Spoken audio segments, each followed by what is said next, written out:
Waiting on you. We're waiting on Frank. Oh, do you want me to go ahead ready? and start? Okay. Yes, ma'am. I was just looking at that, so. Oh, yeah, that's all. Oh, okay. Okay. Good afternoon. Welcome to the June 23rd, 2025 meeting of the Jefferson County Board of Zoning Adjustment. The Board of Zoning Adjustment is a 5-member board. 3 affirmative votes are required to approve a request for variance or other appeal. For anyone addressing the board today, please give us your name and address for the record, and then tell us what your hardship is or what your objection to this request may be. You will be given our decision today verbally, and you will receive our decision in writing within 10 days. Zoning approvals can be issued immediately following the hearing in our office at room B200. However, you will first be required to obtain a permit from the Jefferson County Department of Health if your application involves connection to a septic tank, or the Jefferson County Environmental Services Department if your application involves connection to a sanitary sewer. Anyone disagreeing with the board's decision today has 15 days in which to file an appeal in circuit court. Also, we would ask that you silence any electronic devices during this hearing. Okay, our first case today is A250015, Martin Management Consulting, LLC. Would staff please present the case? Yes, ma'am. This is again, this is case A250015. It's a use variance to operate a communal living facility in an R1 zone district in lieu of the district that would allow such. The existing zone, like I said earlier, was it is R1 single family. The lots in question consist of a single family residence within a recently approved subdivision. It's 0.375 plus or minus acres. The surrounding area consists of scattered residences in A1 agricultural zoning or residential subdivisions in R1 single family zoning. The property was rezoned from A1 agriculture to R1 single family for a single family residential subdivision in 2022. The subdivision of this property was approved by the Planning and Zoning Commission on June 9, 2022. Site plans for the construction of the site infrastructure were approved on January 31, 2023. The infrastructure was constructed on this site, and the final plat for the whole subdivision was recorded in early 2024. I should also add that permits for the construction of the single family dwellings have been issued for all lots. All except one has been issued a certificate of occupancy. At this time, I'd like to add that a family by our Jefferson County zoning regulations reads as one or more persons occupying a dwelling and living as a single housekeeping unit, all but 2 of whom are related to each other by birth, adoption, or marriage, as distinguished from a group occupying a boarding house, rooming house, or hotel. However, notwithstanding the preceding definition, a family shall also be deemed to include up to 3 unrelated persons occupying a dwelling unit and living as a single non-profit housekeeping unit. If any one or more of said 3 unrelated occupants is handicapped as defined in Title 8 of the Civil Rights Act of 1968 as amended by the Fair Housing Act amendments of 1988 and the Alabama Fair Housing Law Code of Alabama, Section 24-8-1, such unrelated individuals should have the right to occupy a dwelling unit in the same manner to the same extent as any family unit as first defined here. Again, single family dwellings allow for the occupancy of one family, and from the definition of family, we already read it in the zoning regulations. This means no more than 2 unrelated persons with an allowance to have 3 persons if there is a person who is handicapped. Per the applicant, the request is to allow these homes to be leased to unrelated individuals who choose to live communally in a peer-supported environment without clinical services, or who choose to live, clinical services or staff. The Oxford House is an example of a similar program. The 1/2 mile area surrounding this property along Eastern Valley Road is exclusively single-family residences or agricultural, which allows for only single-family homes, residential uses, or mobile homes occupied by the property owner or close relative of the property owner's immediate family. Allowing a communal facility would be out of character with the surrounding area, and we do have a zoning district that would allow for this type of situation. Therefore, staff recommends denial because the proposed use is out of character with the surrounding area. Thank you. Does any member of the board have questions for staff or the applicant regarding the case? I do for the applicant. Okay, could the applicant please come forward if you're here and give us your name and address? Good afternoon. My name is Abby Raber. I represent Martin Management, who owns the property. Address is 2001 Park Place North, Birmingham, Alabama 35203. Could you quickly just give us an overview of what your intentions are with these residential dwellings? Yes, we want to clarify right off the bat, this is not a halfway house. These are homes for women who are in active recovery, but who are choosing to live communally as a family unit, which is a big part of recovery. They operate just like a family unit. They have weekly meetings. They designate chores, different responsibilities, and so they live as a family. And so underneath, under the Fair Housing Act, those with addictions can be viewed as handicapped, and so they're entitled to a reasonable accommodation.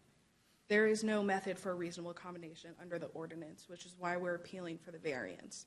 Now, the Fair Housing Act states that they cannot limit occupancy of non-related individuals that are applied to those with the handicaps. So we're asking for the Jefferson County zoning ordinance, like was already said, allows for up to 3 unrelated people with handicaps to live together. We're asking for an expansion to up to 6 people to live together. Now, some people are concerned, and we understand, about the character of the community, but based on the Oxford House model, these residents are known as really good neighbors. Studies have shown that those living even directly next to these houses have very positive views of these residents. There are no noticeable increases in crime rates for Oxford House models, and often neighbors who live a block away have no idea that these houses are even operating there, because these people are living together as a family. They're being active in the community. They're giving back. They just want to live together and support. And so I guess any questions? Well, we don't have examples of that, for one thing, in our packet, what you've just described. That we don't have any examples about crime rates or anything related to that. And furthermore, you said that they're going to operate like a family, and these are single-family dwellings, and you have been given a definition of what is considered to be a single family, and this seems outside of what a single family actually is. I understand that it seems outside what a single family, but under the law, when you apply the Fair Housing Act, they are entitled to operate as a family. Just because the zoning ordinance arbitrarily limits 3 people who are unrelated to be, that doesn't mean that the Fair Housing Act wouldn't apply to entitle these houses to operate as a single family, if that makes sense. No, it doesn't. I mean, you say under the law, but what law are you citing for something like this to happen? Because there's no precedence for it. Under the Fair Housing Act, and there's been multiple cases. One case even went to the Supreme Court, the Oxford House versus the city of, I have it in my, but there's one such case to where when a city is placing limits on family, on how many people can live that are unrelated, versus how many people can live just as a family, you get these situations to where one house could have 10 people who are all related, and that's considered a family. But yet, you can limit unrelated people to 3 people under this. And so that is inconsistent under, and it seems like a weird thing to come to when you want something to be applied systematically, consistently. And so what we're saying is that under the Fair Housing Act, this is a protected class of people. This protected class of people is entitled to live in a residential zone and enjoy and occupy these dwellings just as any other resident in the area would be entitled to as well. So that is why we're asking for the variance from 3 people to 6 people. Does any other members of the board have questions? No. Okay, anybody here that, I know, thank you. I do have one other question. Oh, okay. Why did you build, how many houses have been built? 6. So 6 are completely built. Yes.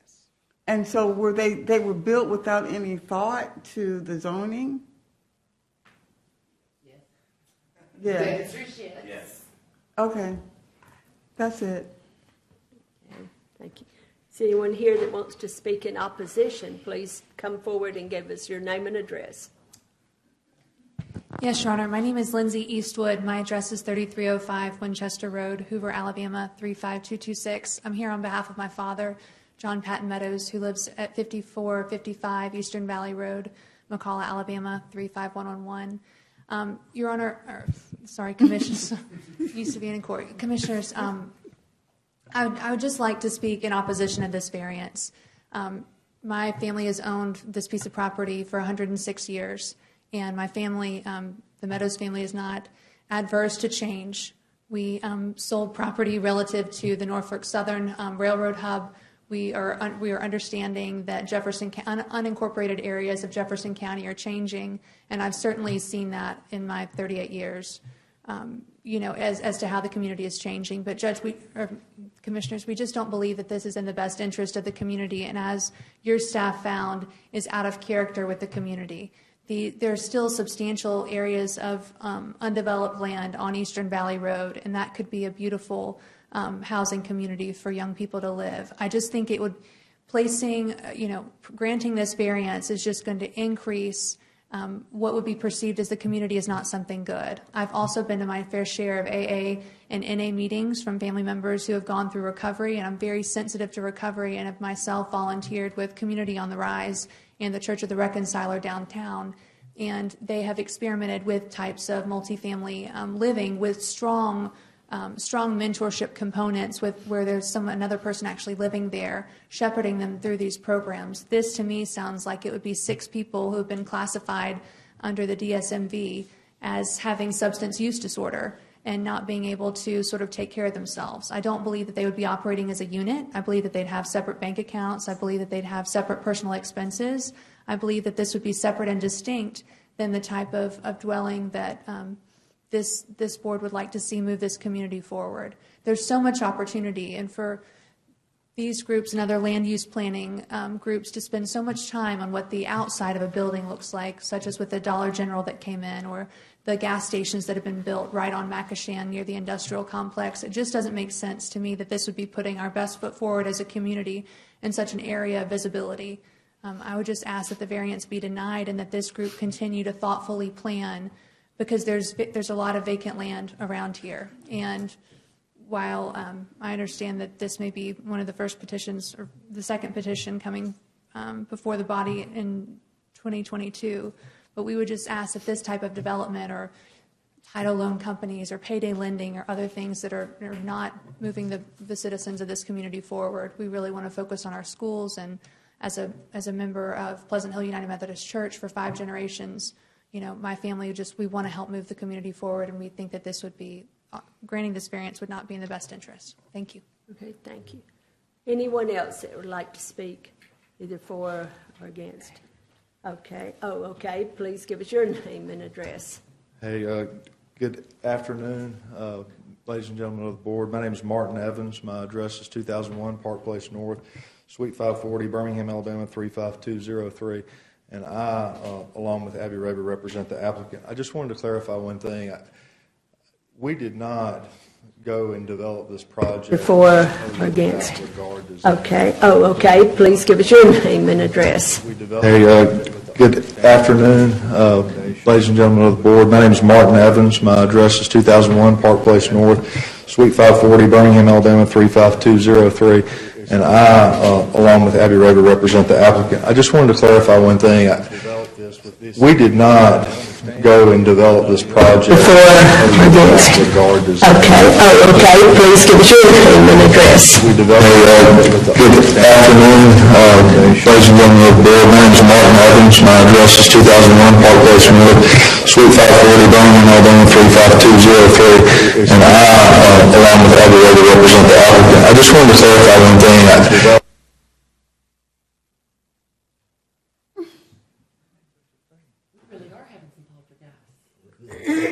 Excuse me. And I just want to highlight what my colleague Abby was saying is that, you know, under the ordinance, if you're all related, okay, you can have 10 people in the house, all right? But if you have this disability, even though the Fair Housing Act can classify you as a family unit, you're capped under the county zoning ordinance at 3. And so there's going to be instances out there, houses in the area, where there's more than 3 adults living in them. All you got to do is have a mother and father and their elder parents there. And so this is not going to create any more density, and as Abby mentioned, this is not going to have any sort of adverse impact on the community. In fact, what it does is it provides a place for people who have these disabilities where they don't have to get pigeonholed into particular places within the county, within these zoning classifications, and it puts them in front, like within the community, to where they can recover, you know, within the community as opposed to be isolated. So, Okay, how would someone qualify as handicapped or disability if they're recovered, or if they're recovered?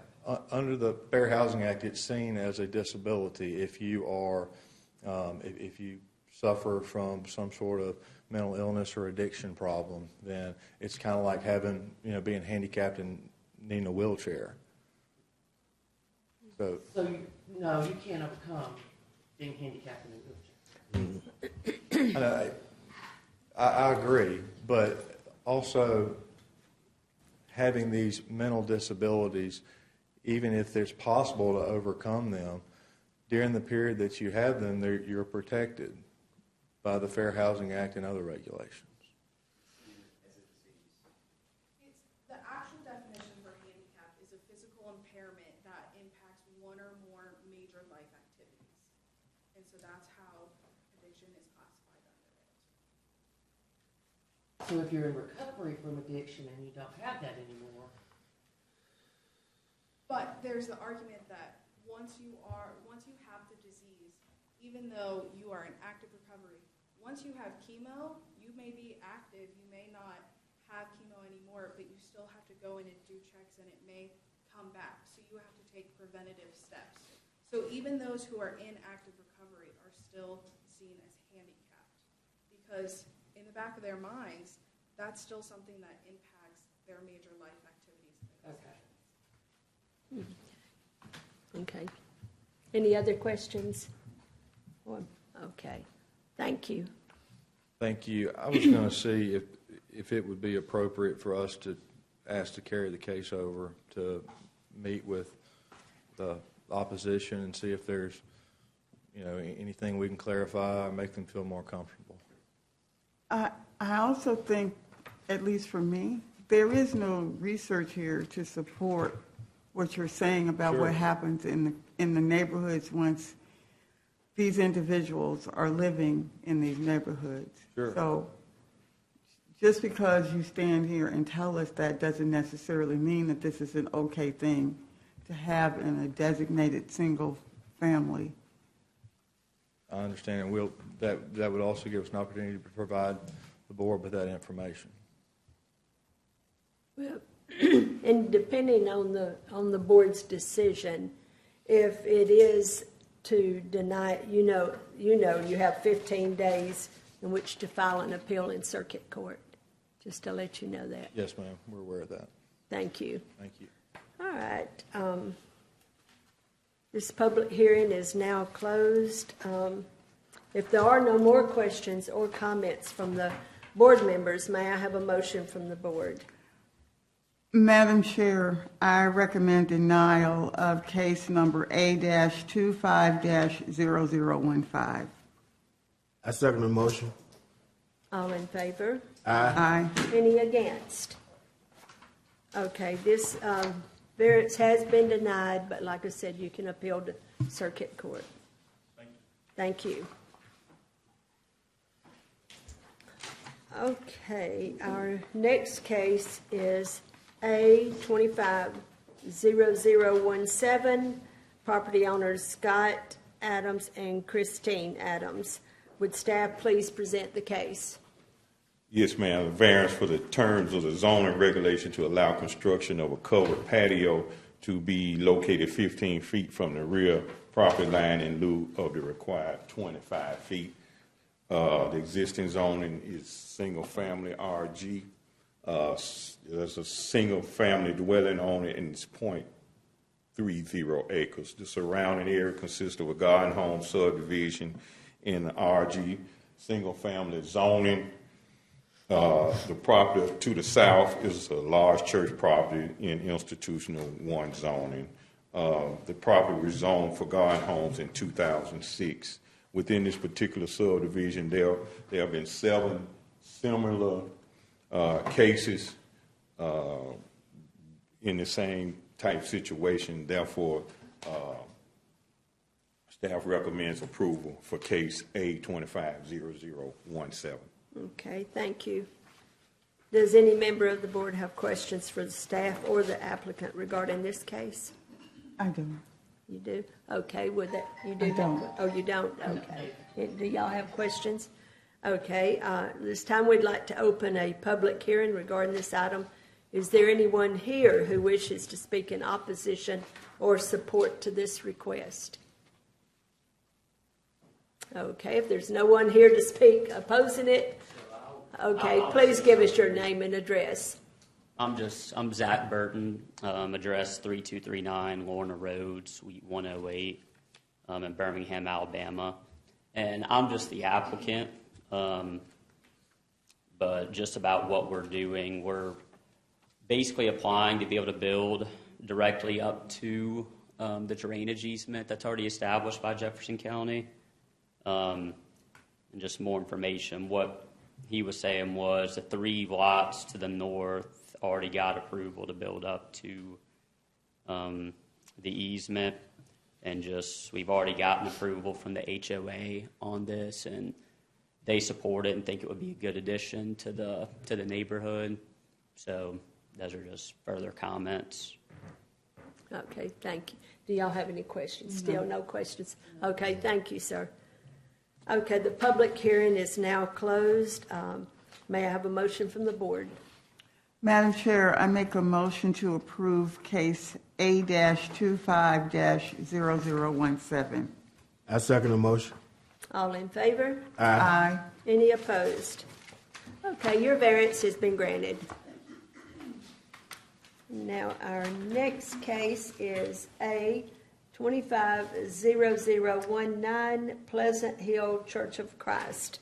Would staff please present the case? Yes, ma'am. It's a variance for the terms of the zoning resolution to allow subdivision of property resulting in a church being located 7.5 feet to the eastern property boundary of the proposed parcel A, and to allow interments in a cemetery to be located 3 feet from the western property boundary of the proposed parcel B.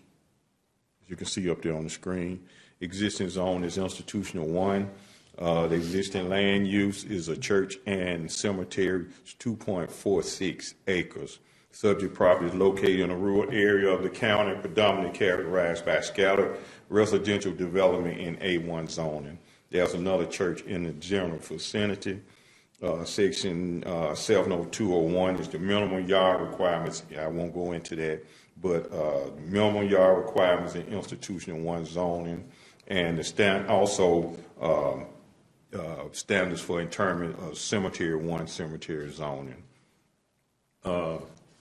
And Section D of that regulation says all buildings or structures, including materials, shall be set back from adjoining property lines at a distance of 35 feet. Recently, we've had a lot of these cases come up. As you can see, it's common sense, kind of the cemetery is there. The building, it was never really intended to be split. However, splitting this or subdividing this property causes no hardships for the neighborhood. The property owners are planning to survive the property in order to convey the church, which is not unusual these days. Church for sale. We don't know what they're going to use the church for. However, that being said, staff recommends approval for case A 250019. Okay, thank you.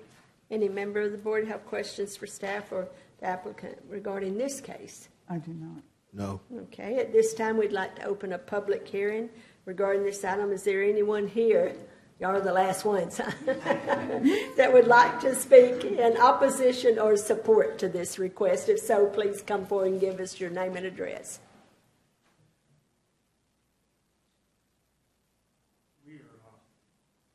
Please give us your name and address. I'm sorry. Gene Calhoun, 988 Berrywood Drive, Gardendale. Thank you. We are members of the Rock Creek Church of Christ. On December the 8th, our building was hit by a drunk driver and burned down.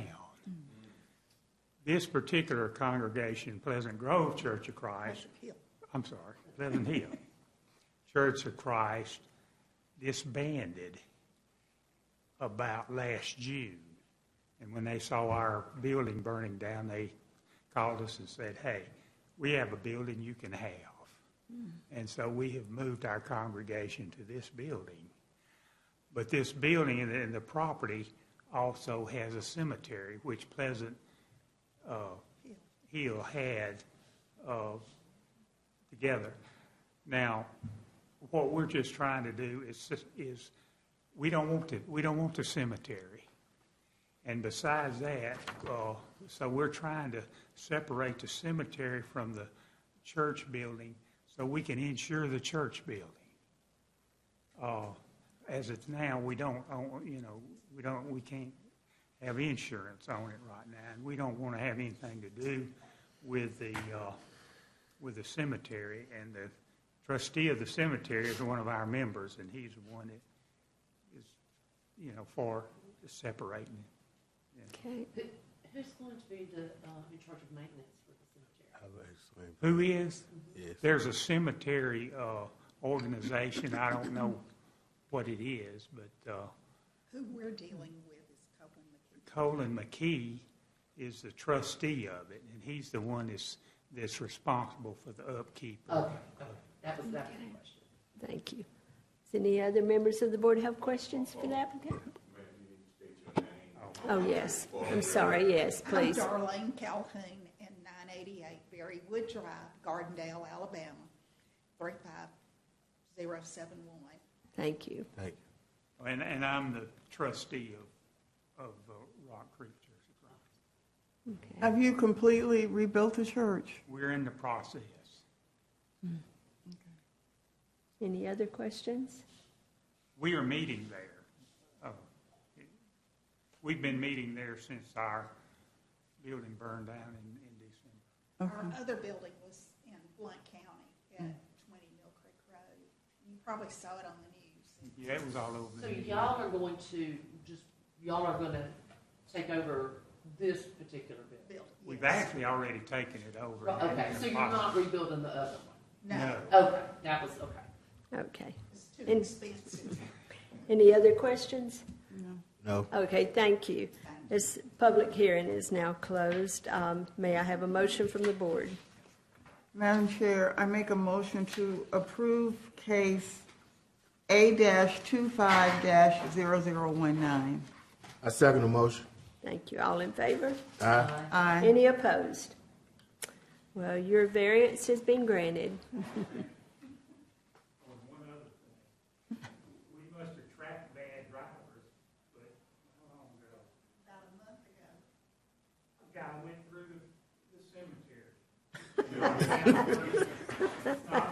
I'm not coming to your church.